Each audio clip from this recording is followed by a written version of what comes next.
Maraming salamat po, Senator Ronald De La Rosa, ang ating chairperson, kay Senator Robin Padilla, sa lahat po na nandito po ngayon. Mr. Chair, with your indulgence, can I make an opening statement? Yes, sir. Yes, go ahead, Secretary. Ikaklaro ko lang ho para sa lahat at maunawaan po natin ang issue po rito. Yung pong reward na sinasabi, ito po ay inaalok, no? Hindi po ako nagsolicit nito. Never po ako nagsolicit. Never po nahawakan ng pera. Gusto lang nilang tumulong. At sila po ay nag-aalok ng pera sa mga magbibigay ng paraan upang mahuli si Pastor Kibuloy. Hanggang ngayon po, wala pa hong nabibigay ni singkong pera sa mga nahuli, maski na kay Canada. Tatanungin niyo po kung bakit. Siguro po natakot dahil nag-offer ng 20 million reward ang KOJC. No? On record po iyan, maski tanungin niyo po ang lahat. No? Inuulit ko, wala po akong natanggap, never ako nagsolicit po rito, at ito'y lamang pagtulong para mahuli si Pastor Kibuloy. Ngayon, sasariwain ko lang at ano ba legalidad nitong pagbibigay na award. Alam niyo, ito'y parang pagtulong eh. In fact, may nakita akong isang clip na kung saan ang mismong, hindi ko po alam kung siya ay abogado ng Kingdom of Jesus Christ, no? Nakikita kong kasama po niya, na siya mismo nagsasabi ay ito'y legal dahil ginawa niya po. Baka pwedeng i-play ko po yung tape ni Attorney Topacio. Paki-play lang.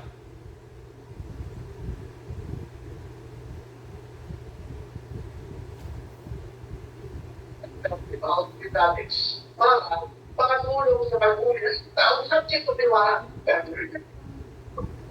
now the topic I want to Okay. So, iyan po ay isang insidente na kung saan mismo ang isang abogado na nakikita kong kasama ng Kingdom of Jesus Christ, siya mismo ang nagbibigay ng reward, no? Mismo sa gobyerno. Mismo sa gobyerno. Siya po mismo yan. Ngayon, ayon nga sa batas, ito'y klinaro ko na po. Ang tanong dito sa mga nakikinig natin, kasi narinig ko yung mga nag-aano kanina tungkol sa pulis eh. Sana naman sa mga kababayan natin, let us place the things in its proper narrative. Ilagay natin sa tama. Ano yung tama? Kami po ay ginagawa na namin ang trabaho namin. DILG po ako, sinusupervise ko po ang kapulisan. Ang pulis po, nananahimik yan. Pero kailangan gawin nila ang trabaho nila, ang mag-serve ng warrant of arrest. Ano ba sinaserve nila rito? 3 bagay po. Number 1, ito po ay galing mismo sa Davao Court, Branch 12 at sa Pasig RTC Branch 159.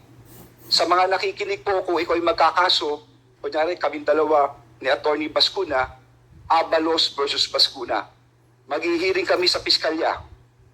At kung matalo si Bascuna, ang kalaban niya na ay ang people of the Philippines. Ang kalaban niya na ang mamamayan ng Pilipinas. Yun na po ang nangyari rito. Sa RTC, tapos na po ito, umantong na sa people of the Philippines versus Pastor Kibuloy.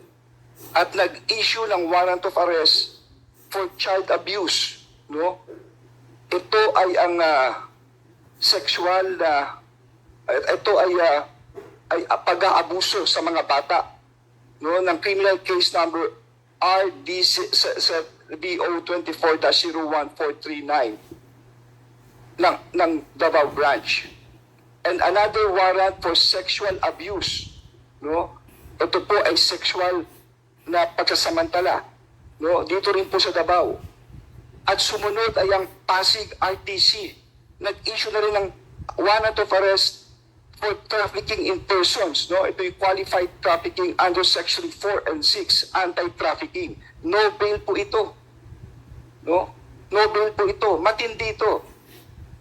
At bukod dito sa mga warrant na ito, I would also like to point out, meron din itong sa Amerika, may kaso rin ito. Conspiracy to engage in sex trafficking by force, fraud, and coercion. Pakikipagsabuatan upang isagawa ang sex trafficking sa pamamagitan ng presa, panloloko, pamimilit, pati na rin ang money laundering. No? Pero lahat po ito ay alleged. Hindi ko sinasabing guilty si Pastor Kibuloy, hindi po. No? He is deemed to be innocent until his guilt is proven. That is why may proseso tayo rito. Hinahanap siya ngayon para siya ay tumayo sa hukuman at sagutin ang mga akusasyon na ito. Yun lang po ito.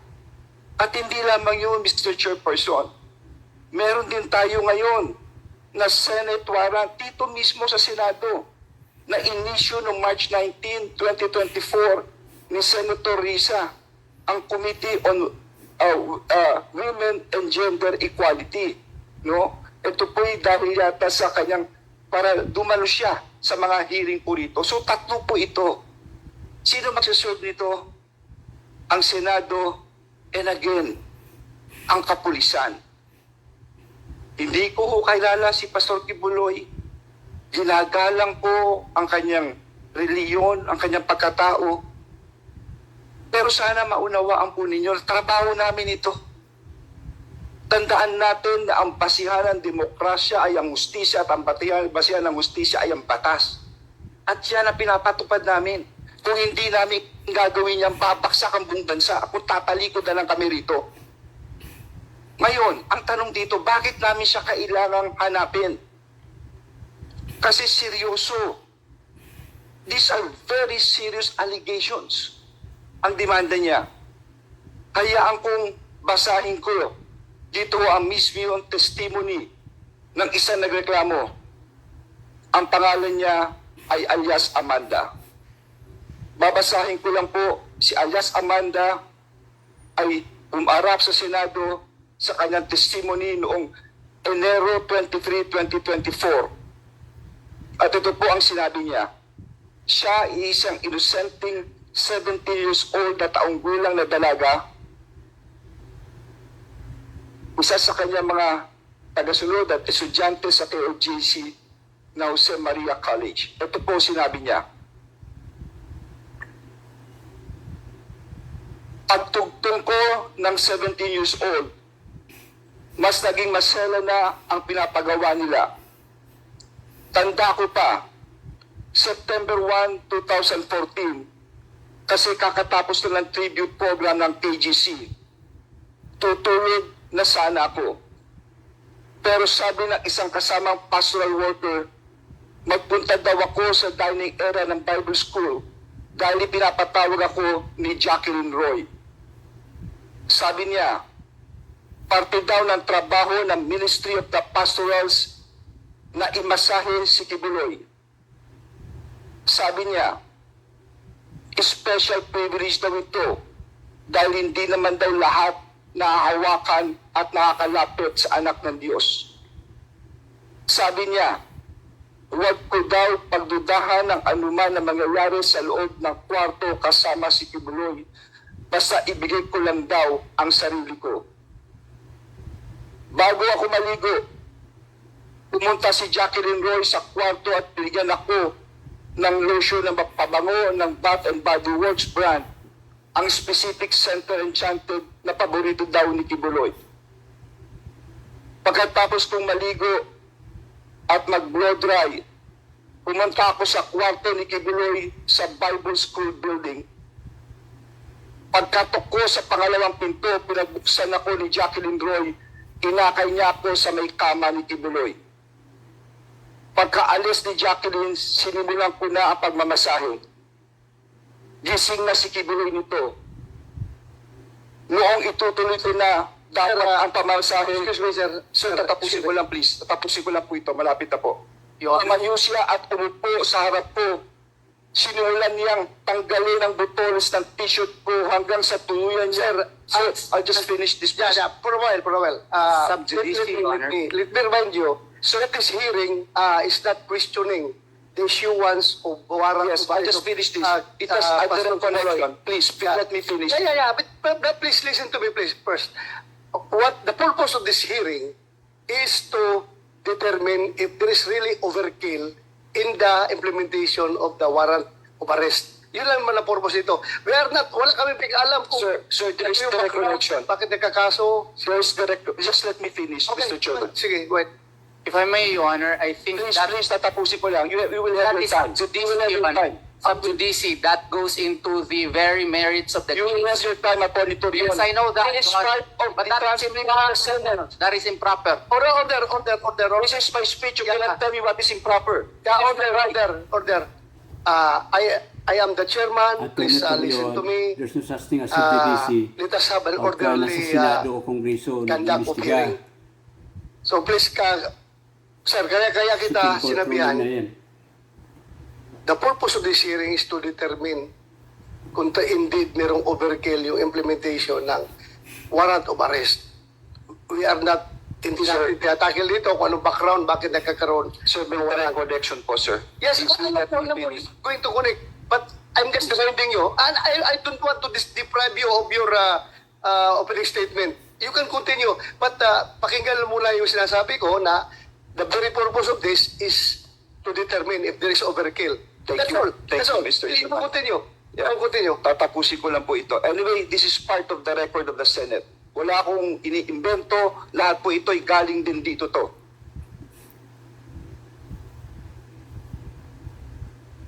Noong itutuloy na pinagdapat ang pagmamasahe, tumayo siya at tumupo sa harap ko. Sinimulan niyang tanggalin ang butones ng t-shirt ko hanggang natuluyan niyang tinanggal ang buong t-shirt ko.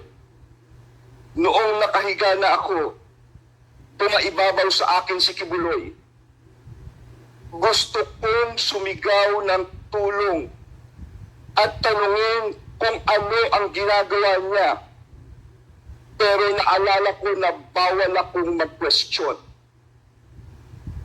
Nanginginig na ang katawang ko sa takot at nakatitig lang ako sa kisame. Pinipigilan ko na ang mga luha ko dahil sobra akong nagulat at walang magawa. Pagkatapos ay tuluyan na akong pinagsamantalahan ni Apollo Kibuloy. Noong siya ay natapos na, pumunta ako sa CR. Tulala pa rin ako. Nakatitig lang sa kisame. At dito nagsimula akong umiyak. Point of order, Your Honor. Nais ko lang biglang diin na minor pa ako noong nangyari ang mga ito. Bakit ko sinasabi ito? Pakinggan natin ang akusasyon. Kung hindi totoo ito, okay, may karapatan siya sabihin niya hindi totoo. Pero kung totoo ito, dapat lamang siyang managot sa batas. At dapat lamang gawin namin ang katungkulan namin. Alam kong binababoy ako, okay lang yun. Pero huwag bahangin ang bata nito. Order lang po, order Yun lang lang. po, Mr. Chair. For the record, the chair would like to express that yung lahat na sinabi ni Secretary Abalos were taken up in the previous hearing of the other committee. So that was already recorded in the Senate. So, tapos ka na, sir? Okay na, sir? Hindi pa ho eh. Ha? May sasabihin niya ata si, ayaw niya akong patapusin eh. Your Honor, the point of order being that I think Secretary Abalos is a lawyer. That is actually sub judice, Your Honor. It is precisely the subject now of court trial before RTC Quezon City as well as RTC Pasig City. To quote directly from the declarations of an alleged complainant, Your Honor, would be delving into the merits of the case, which is no longer the issue in this case, because the issue in this case is whether or not there was excessive force in the implementation of the warrant of arrest. We are not into looking as to whether or not the allegations of one alias Amanda was true or not. That is subject within the jurisdiction of the court, because those cases have already been discussed and dismissed by the City Prosecution's Office of Davao City, and that has been pending before the Department of Justice for 4 years. Well, it was resolved, and our motion for reconsideration now, Your Honor, is still pending before the DOJ, even if warrants of arrest have already been issued against my client. So it would be unfair, Your Honor, to quote direct from the allegations in the affidavits because that is sub judice, Your Honor. And Attorney Avalos knows that. Mr. Chairman, please. Sana nakikinig. Powell, Secretary Abalos. The chair rules that this committee is focused on investigating the subject at hand, which is the alleged overkill in the implementation of the warrant of arrest. So please, if I am asking Secretary Abalos if those issues that you are pointing is not connected to the investigation, please refrain from doing so. Mr. Chair? Yes, go ahead. Okay. I'm sorry for my voice. Okay. Sana nakikinig lang, Mr. Chair, si Atty. Torreon sa sinabi ko. Hindi ko sinasabing guilty ang kanyang kliyente. Klaro naman ang sinabi ko, he is deemed to be innocent until his guilt is proven. At ito po'y nasa korte ngayon. Kaya nga sinabi ko, mas mabuti sumuko na siya, magpakita na siya, at siya rin nagsasabi, nasa hearing ito, para maklaro lahat. Because these are very serious allegations. And it's already people of the Philippines may warrant, hindi ba, Atty. Torreon? May warrant. Oh, Sir, may warrant. Please, order. Please, walang personal na confrontation dito. Please address all your statements to the chairman. Lahat ng sasabihin ninyo, i-address nyo sa chairman and not to each other. if I may, Your Honor, if I may. Yes. The problem with the statements of Secretary Abalos, he being a lawyer, is that he quoted verbatim the allegations in the affidavit complaint, which is now actually on trial before two courts, Your Honor. So that is clearly improper because the issue in this case is not the validity, the truthfulness, veracity of the contents of the affidavit complaint. What we are talking here is whether or not the use of force employed by the PNP in the service of such warrant was excessive. So therefore, to quote verbatim the allegations in the affidavit complaint, I think Attorney Abalos knows that it is improper in a Senate proceeding. That is proper during the trial of the case, Your Honor. And that is also unfair on the part of Pastor Apollo Sikibuloy, who cannot actually also state his portion. The fact that even the date, September 1 of 2014, was not even the tribute to the king. It was actually August 29, 2014, and that in itself is untruthful. And the fact that she was allegedly forced, we could not say here that her father was in fact present during that time, and she did not even report that to his father or to her father, Your Honor. All of these matters, Your Honor, the merits of the case, specifically the actual allegations in the affidavit complaint, should not be stated because those are uncalled for and are not covered by the investigation of the Senate, Your Honor. That is Mr. Chair, may I comment? ordinary rules of fairness. No. I will just Secretary Abalos, let him finish. You every time. Ordinary rules of fairness and decency require that, Your Honor. Mr. Chair, may I? Okay, you can respond, Secretary Abalos. Mr. Chair, sana nakikinig lang siya, no? I mean, lahat naman tayo may tenga at naka-record to. Klarong-klaro sinabi ko, hindi ko sinight yung nasa kaso. Ang sinight ko yung dito sa Senado mismo. Dito yung hearing ni Senator Ontiveros ang sinight ko. Kaya nga yung sinasabi niya akusasyon, sana sumuko na. Sabihin mo sa kliyente mo, sumuko na, Mr. Chair. Please, I'm just asking only as an officer of the court para maklaro, precisely so that we can hear his side. With due respect, Before you respond, Atty. Torreon, I would like to say na yung sinasabi ninyo is you may claim it as relevant to the issue at hand, but it is not germane to the investigation that we are conducting right now. So it has already been recorded in the Senate hearings. So I think there's no use of for this investigation. It's not germane already. Mr. Chair, Yes, go ahead. if I might finish kasi hindi ko pinatapos kaya hindi pa ako tapos kanina. Tatapusin ko lang. Abaya yung tapusin ko, bakit ito may relasyon. Okay. Okay, go ahead. Bakit ito may relasyon? Klarong-klaro na huminto ang investigasyon. Huminto ang kaso sinasabi ni Atty. Terrio ng side ng kliyente niya, hindi tuloy masabi. Huminto ang investigasyon sa Senado. Huminto sa RTC Pasig, RTC Davao. Nagkakagulo ngayon ng pulis para hanapin siya. Hanggang ngayon, hinahanap po siya. Ngayon, hinahanap ito, sasabihin natin, excessive force, lahat po ginagamit. Masisisi ang pulis. Pero, dinidian ng pulis, hanapin si Pastor Kibuloy, hanapin siya. May difference, Mr. Chair. This has a direct correlation. Bakit? Because ang akusasyon na binasa ko calls for a direct answer. Totoo ba ito, Pastor, o hindi? Kung totoo, sige. Inosente ka, pero kung ito'y hindi totoo, bilang ama, hindi dapat mangyari kung sino mang anak niya nangyari ito.